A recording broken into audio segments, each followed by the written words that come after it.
이번 기준 중위소득 인상과 제도 개선을 통해 약 7만 1천 명의 국민께서 생계급여 수급자로서 새롭게 혜택을 받으실 수 있게 됩니다.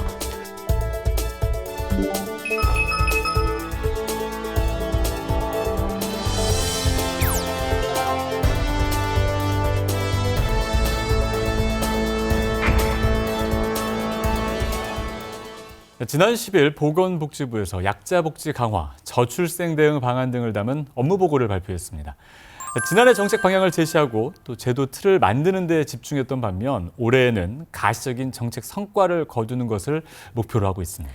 이 시간 보건복지부 이기일 제1차관과 함께 올해 복지부 주요 업무 추진 계획에 대해서 자세히 살펴보겠습니다. 차관님 어서 오십시오. 네, 반갑습니다. 안녕하십니까, 차관님. 자, 조금 전에 이제 일부에서 지난번에 있었던 업무 보고 전체적인 사회 분야에 대해서 이제 말씀을 좀 들어봤는데 지금 이 시간에는 복지 분야에 대해서 적극적으로 한번 집중적으로 들어보도록 하겠습니다. 일단 올해 계획에 앞서서 지난해까지 있었던 성과 한번 정리하고 가볼까요?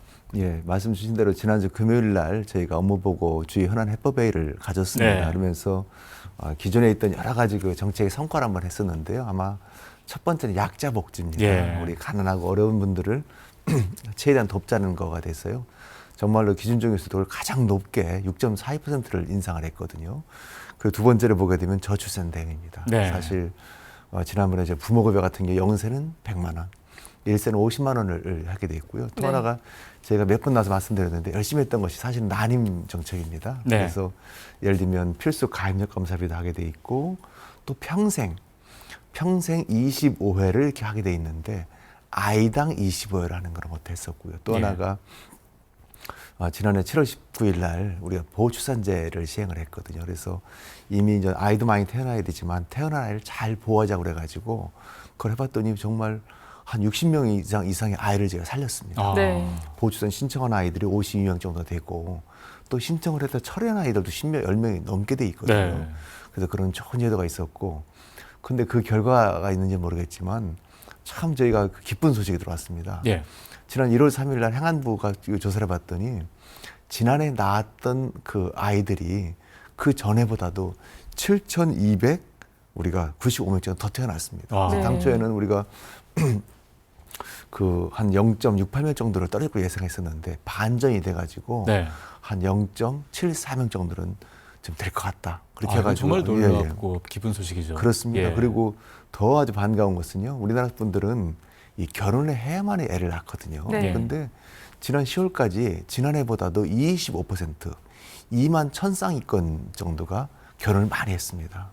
그런데 프랑스 같은 경우는 한 62% 정도가 결혼 안 하고도 애를 낳거든요. 그런데 네. 우리는 5%가 안 됩니다. 네. 그래서 제 생각에는 아마도 그 2만 1,000명이 더 결혼을 했기 때문에 내년도에는 더 올라갈 수 있겠다. 뭐 그런 생각을 좀 해보고 있고요. 마지막 말씀드릴 수 있는 것은 연금 개혁을 저희가 가열차게 좀 하고 있습니다. 예.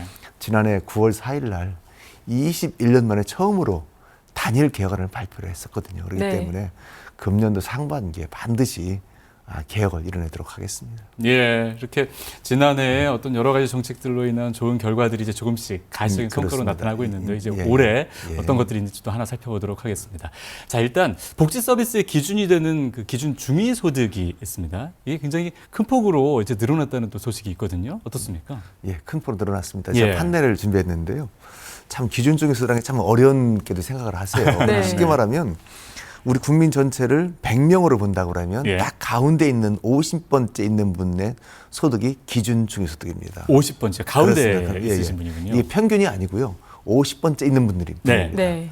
그래서 이거를 보면 74개의 사업의 기준이 됩니다. 예를 들면은 기준소득 곱하기 32%가 하게 되면 금년도에 생계급여.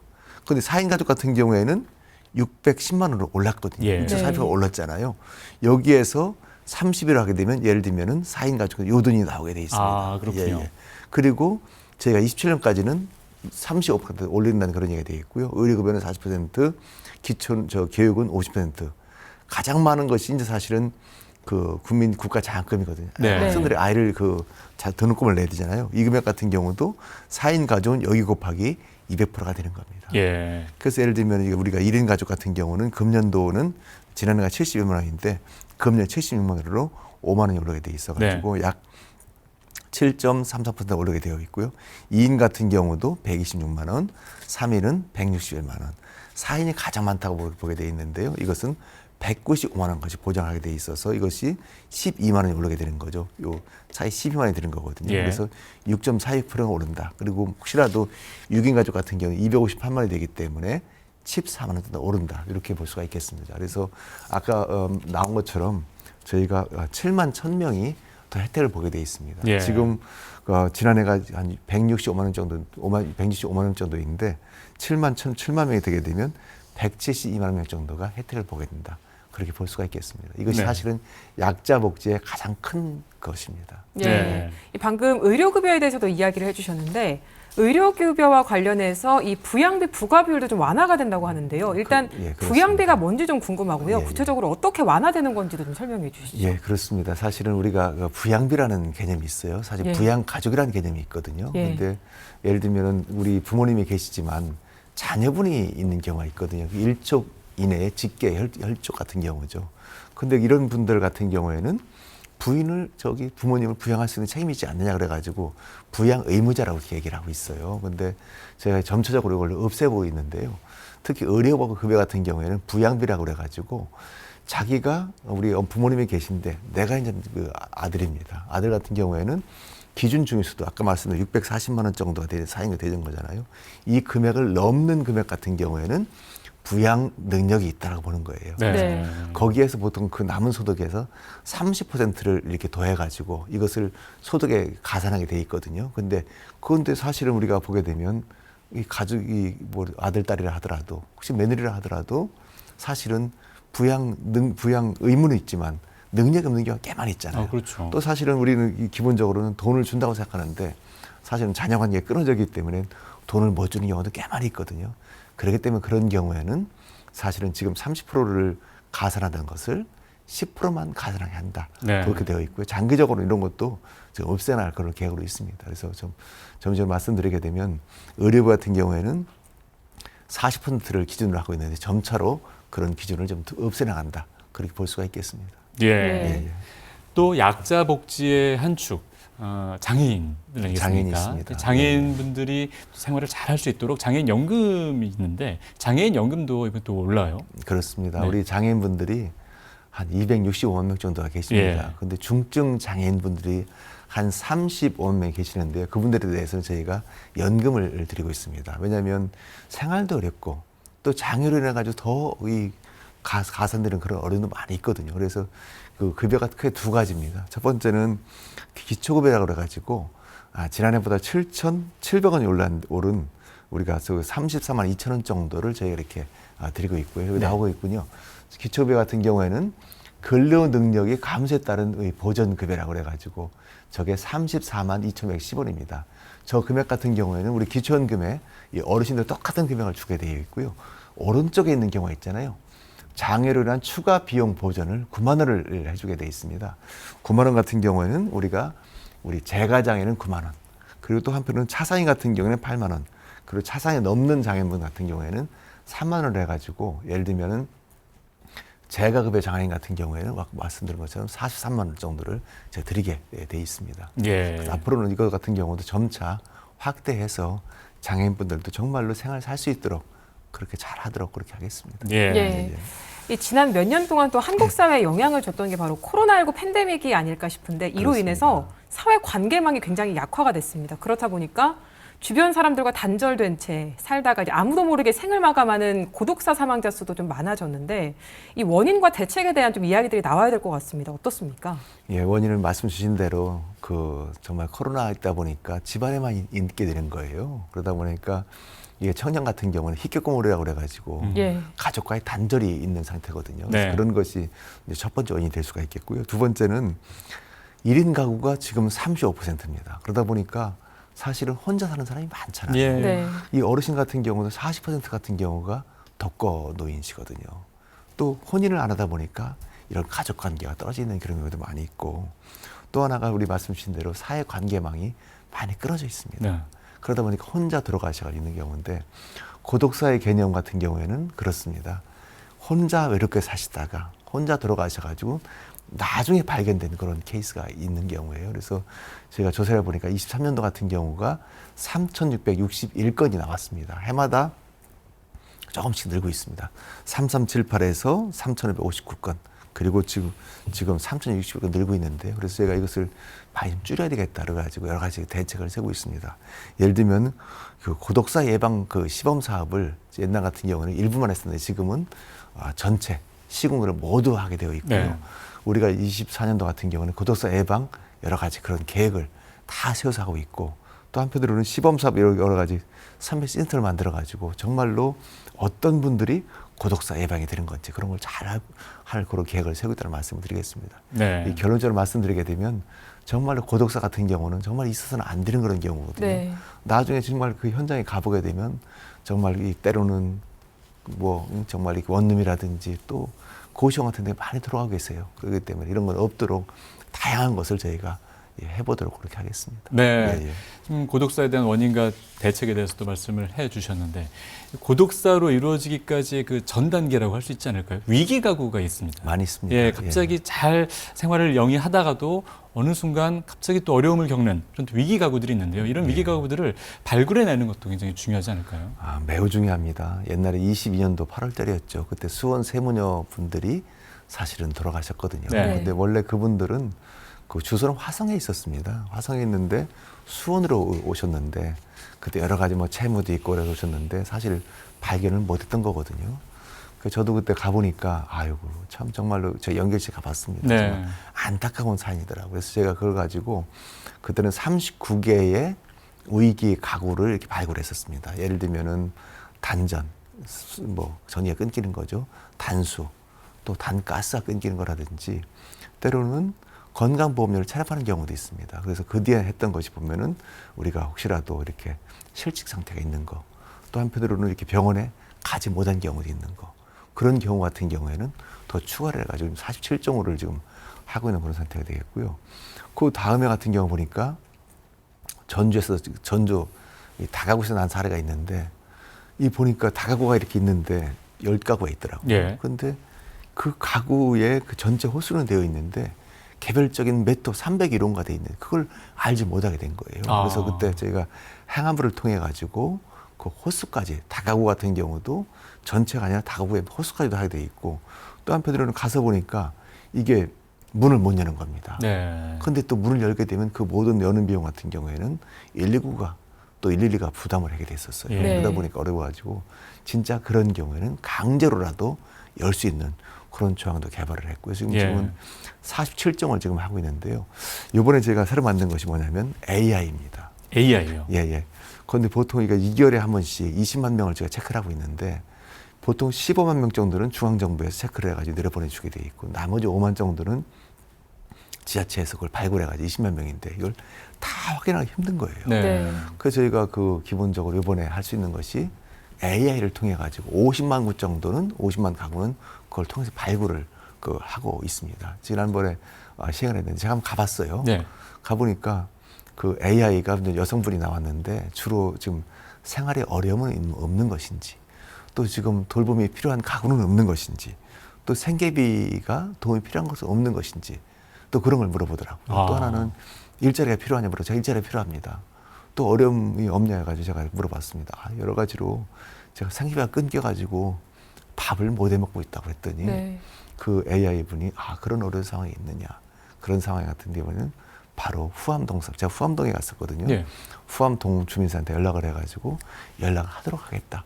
그런 것이 이제 됐었습니다. 그래서 그렇게 해가지고 만약에 그렇게 된다고 그러면 그 같은 경우를 그 동사무소 분들이 다 이거 20만 한 번에 20만 가구잖아요. 그걸 다 하기 힘들잖아요. 그래서 한 번 좀 걸러내 주게 되면 그걸 진짜 필요한 분들을 찾아가서 할 수 있도록 점점 아주 체계적으로 하게 만들어 놓은 것이 그래서 그런 거를 잘 해가지고 정말로 필요한 분들한테 제때 할 수 있도록 할 계획으로 있고요. 제가 항상 그 말씀드리는 것도 뭐냐면 그 읍면동 직원도 열심히 하고 있지만 네.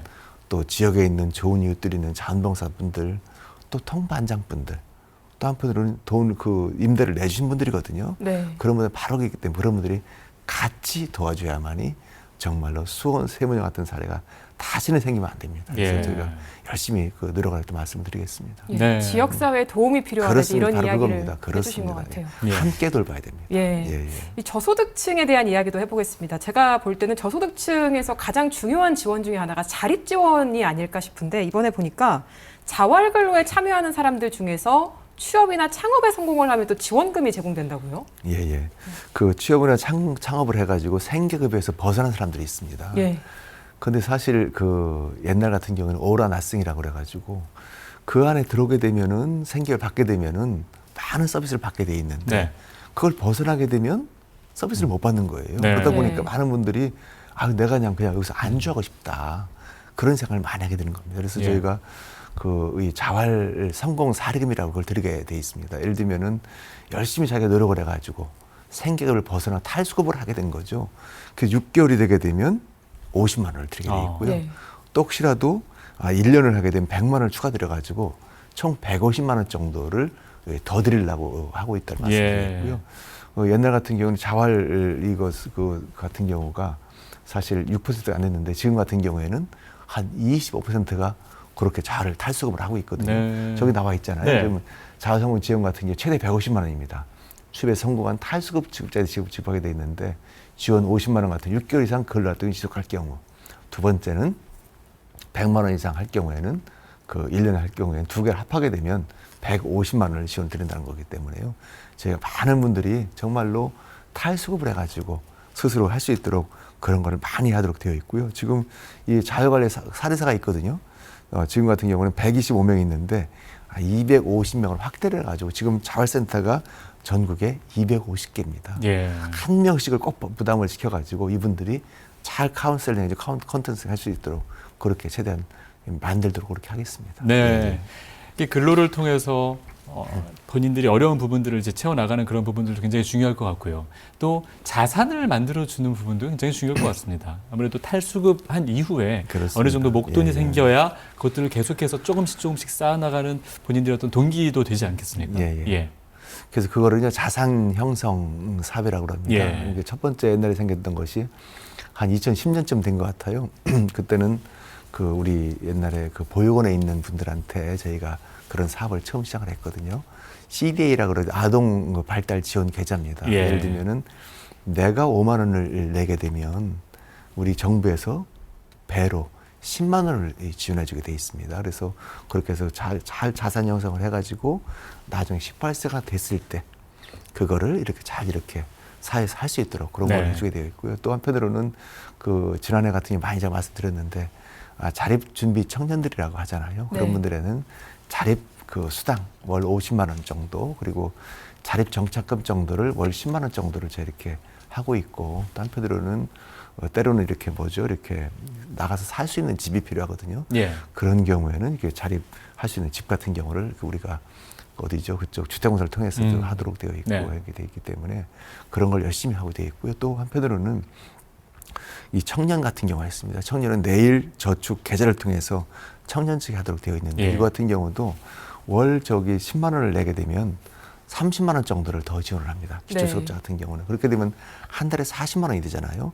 이걸 40만 원을 3년 하게 되면 1,410만 원 정도를 지원하기 때문에 이걸 가지고 나중에 자기가 새롭게 자활할 수 있는 그런 게 되기 때문에 계속 하고 있다 말씀드렸고요. 네. 지금 원래 금년 같은 경우가 지난해 13만 3천 명에서 4만 명을 추가해가지고 17만 3천 명 정도를 그렇게 하고 있고요. 또 하나가 희망저축 계좌라고 있습니다. 네. 희망저축 2라고 되어 있는데 차상위계층 같은 경우가 자산현상을 보다 두껍게 하게 돼 있어가지고 지금은 10만 원 하게 되면 최대 10만 원만 하게 돼 있지만 첫 해는 10만 원, 둘째는 20만 원, 셋째는 30만 원까지 주기 때문에 그렇게 할 계획이 있습니다. 결론적으로 좀 말씀드리게 되면 정말로 우리 청년들이 때로는 많은 청년들이 자기 부모님들과 같이 살게 돼 있어가지고 부모님들이 이렇게 뒷바라지를 해주게 돼 있지만 그렇지 않고 때로는 이렇게 자립 준비하는 청년이라든지 또 지역에 또 수급자 가구의 청년들 또 그걸 차상위 청년들 같은 경우도 이걸 계속 저희가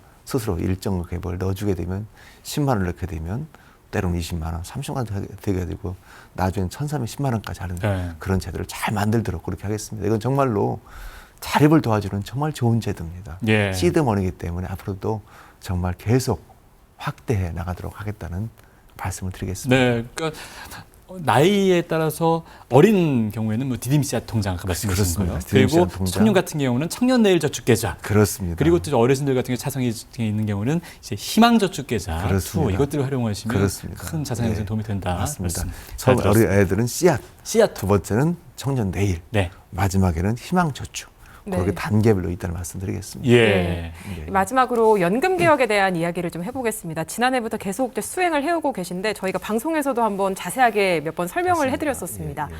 올해는 이 연금 개혁과 관련해서 어떤 것들을 좀 추진하실 예정이신가요? 예, 저희가 지난해 9월 4일 날 정말로 21년 만에 그 정부 단일한 계획을 내놨습니다. 사실은 그 전에는 뭐 5개 안을 내놓기도 했었고 또 18개 안을 18개 안을 내놔가지고 정부가 계획 의지가 없는 거 아니냐 뭐 그런 비판도 많이 받았었는데요. 정말로 우리가 단일 개혁안입니다. 어떤 개혁안이냐면 그 보험료는 13%, 네. 지금 9%거든요. 4%로 13%로 올리고 두 번째 소득 대체율 같은 경우에는 지난해 같은 경우가 42%며 대율이 그렇게 하고 뭐 자동 수정 장치라든지 또 청년을 위한 지급 보장이라든지 또 보험료 인상 차등화, 크레딧 같은 경우는 한다는 그런 게 돼 있었는데요.